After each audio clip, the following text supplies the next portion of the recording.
Very very welcome to all साथियों। Exam fighter number 1 पे आप सभी का हार्दिक स्वागत है।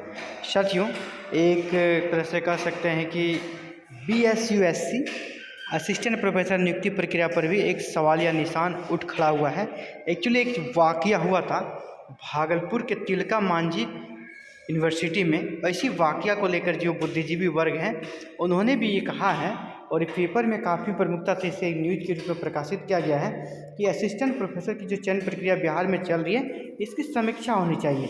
एक्चुअली वाकया ये था न्यूज साथियों कि जब असिस्टेंट प्रोफेसर की नियुक्ति होती है तो एक बार VC के साथ उसका इंटरेक्शन होता है।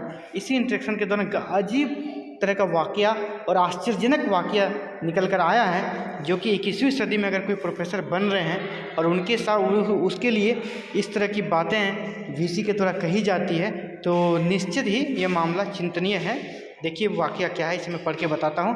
तिलका मांझी भागलपुर विश्वविद्यालय में बुधवार को इंटरेक्शन के दौरान असिस्टेंट प्रोफेसरों द्वारा कुलपति प्रोफेसर जवाहरलाल के सवालों का जवाब नहीं देना बौद्धिक और सामाजिक हलकों में चर्चा का विषय बना हुआ है। जब उन्होंने कुछ सवाल पूछा इंटरेक्शन के दौरान, बेसिक से सवाल पूछे गए थे, वो असिस्टेंट प्रोफेसर जवाब नहीं दे पाए।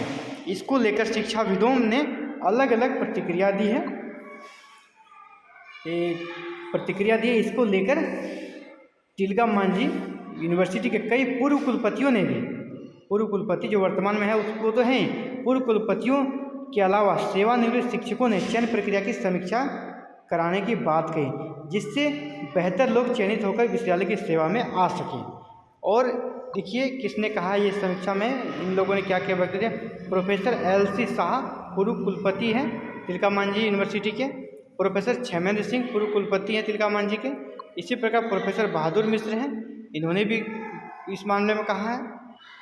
डॉक्टर KM सिंह, इन्होंने भी कहा है। और इंटरेक्शन के दौरान कुलपति के सवालों का, यहाँ मेन पॉइंट यहाँ पे है, इंटरेक्शन के दौरान कुलपति के सवालों का जवाब नहीं दे पाए नवनियुक्त असिस्टेंट प्रोफेसर तिलका मांझी भागलपुर विश्वविद्यालय के पूर्व कुलपति और सेवानिवृत्त शिक्षकों ने जताई चिंता।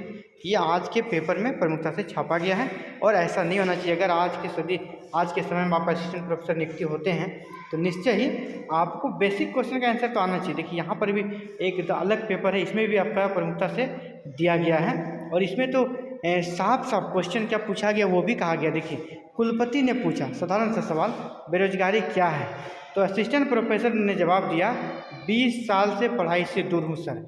आखिर आप 20 साल पढ़ाई से दूर हैं तो आप इंटरव्यू देके कैसे चयनित हो जाते हैं और कैसा आपका इंटरव्यू लिया गया। तो निश्चय ही इस चयन प्रक्रिया पे सवाल तो उठेंगे। बेरोजगारी एक बेसिक क्वेश्चन है, बेरोजगारी की परिभाषा, बेरोजगारी क्या है आपको देना था।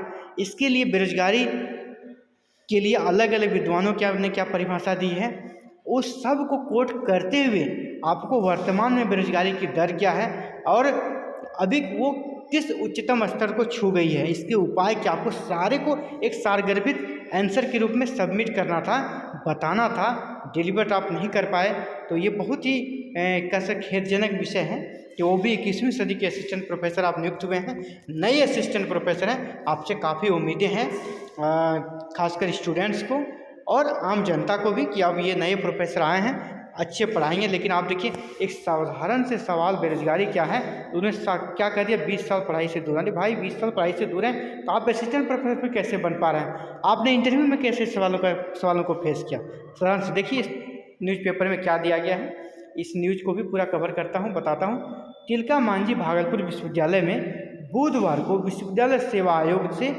चयनित प्रोफेसरों को सच का सामना करना पड़ा। मौका था कुलपति से इंटरेक्शन। कुलपति से इंटरेक्शन के दौरान पूछा गया कुलपति प्रोफेसर जवाहरलाल के पूछे गए हर एक सवाल पर ज़्यादातर असिस्टेंट प्रोफेसर के पसीने छूट गए। यह देख कुलपति भी हतप्रभ थे। इंटरेक्शन के दौरान IRPM और अंबेडकर विचार विभाग के विषयों के 10 से ज़्यादा शिक्षक शामिल हुए थे।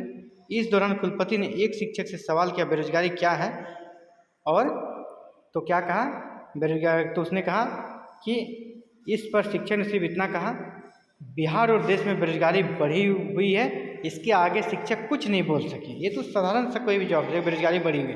बेरोजगारी दर पूछने पर उन्होंने कहा सर 20 सालों से पढ़ाई से दूर हूँ। ये बहुत बड़ी बात उन्हें यहाँ पे एक्सेप्ट किया, 20 सालों से पढ़ाई से दूर हूँ, ऐसे में इस सवाल का जवाब कैसे दे पाऊँगा? आप स्टूडेंट को कैसे पढ़ा पाएंगे? सवाल जाहिर सी बात है, जब यहाँ पे आप जवाब नहीं दे पा रहे हैं तो 100-200 स्टूडेंट के बीच में आप कैसे जवाब देंगे? वो भी आज के स्टूडेंट वैसे नहीं कि आपके बार लेक्चर्स को सुनेंगे, वो क्रॉस क्वेश्चन पूछेंगे, आप वहाँ उसमें कैसे जवाब देंगे? और सबसे बड़ी बात है कि आप चयनित कैसे हो जाते हैं? ऐसे लोग चयनित कैसे हो जाते हैं? इसी तरह यहाँ पे जो IRPM विषय के लिए एक असिस्टेंट प्रोफेसर से कुलपति ने खुद के बारे में अपना इंट्रोडक्शन देने के लिए कहा, तो उन्होंने क्या कहा? सवाल सुनते असिस्टेंट प्रोफेसर के हाथ पाँव काँपने लगे। इसके बाद क्या कहा? अपने नाम, सिर्फ अपना नाम बताया और उससे ज़्यादा कुछ नहीं बोल पाए, अपना इंट्रोडक्शन तक नहीं दे पाते हैं, जबकि इंटरव्यू का पहला क्वेश्चन होता है अपने बारे में कुछ बताइए। यानी उन्होंने इंटरव्यू को कैसे फेस किया? ये बहुत आश्चर्यजनक सवाल है साथियों। अपना खुद का इंट्रोडक्शन एक असिस्टेंट प्रोफेसर न दे पाए तो ये बहुत ही खेदजनक है। और BSSU का गठन किया है असिस्टेंट प्रोफेसर की नियुक्ति के लिए, और वो एक को अच्छे से नहीं कर पा रही है, तो और अच्छे प्रोफेसर क्यों नहीं नियुक्त हो पा रहे हैं, ये बहुत ही शोचनीय विषय है। इसके अलावा कहा गया था जिले के आर्थिक विकास के सवाल पर जब सवाल पूछा गया तो अम्बेडकर विषय के लिए जो चयनित हुए थे उन्होंने चुप्पी साध ली। इसके अलावा सबसे तो छोड़िए, असिस्टेंट प्रोफेसर ही छोड़िए, आम आदमी को पता है मौलिक अधिकार क्या है, शिक्षा का अधिकार क्या है, इन सब की साधारण से बेसिक प्रश्नों के भी जवाब ये असिस्टेंट प्रोफेसर महाशय नहीं दे पाए, तो बहुत ही शोचनीय विषय है। और इससे ये निष्कर्ष निकलता है कि BSUSC की जो असिस्टेंट प्रोफेसर नियुक्ति प्रक्रिया है, इसकी भी समीक्षा होनी चाहिए सरकार की तरफ से, और निश्चय ही, ताकि जो अच्छे से अच्छे योग्य व्यक्ति हैं वो चयनित हो जाए। क्योंकि अभी जो मेरिट हिसाब से कर दिया, पॉइंट बना के दिया जा रहा है, लोग बहुत पहले पढ़े हैं, PhD किए हुए, अब वो पढ़ाई से दूर हैं, जिसके कारण उसके अंदर वो धार नहीं बची, वो और उसकी धार कुंद हो गई है। अभी चाहिए ताकि जो नेट JRF पास स्टूडेंट हैं, जो करेंट में पढ़े हैं, उनको एग्ज़ाम के थ्रू आप नियुक्त कर सकते थे, या तो 50 एग्ज़ाम 50 आपका एकेडमिक, दोनों होना चाहिए था। तभी एक, जैसे कि हरियाणा में है, उसी तरह की चयन प्रक्रिया यहाँ पे होनी चाहिए, HPSC जैसे करती हरियाणा में, तभी एक अच्छे प्रोफेसर यहाँ यूनिवर्सिटी को मिल पाएंगे और स्टूडेंट्स का भला होगा और बिहार का नाम रोशन होगा। Thank you very very much for watching this video and connecting with exam fighter 1। All the best, आपका दिन शुभ हो।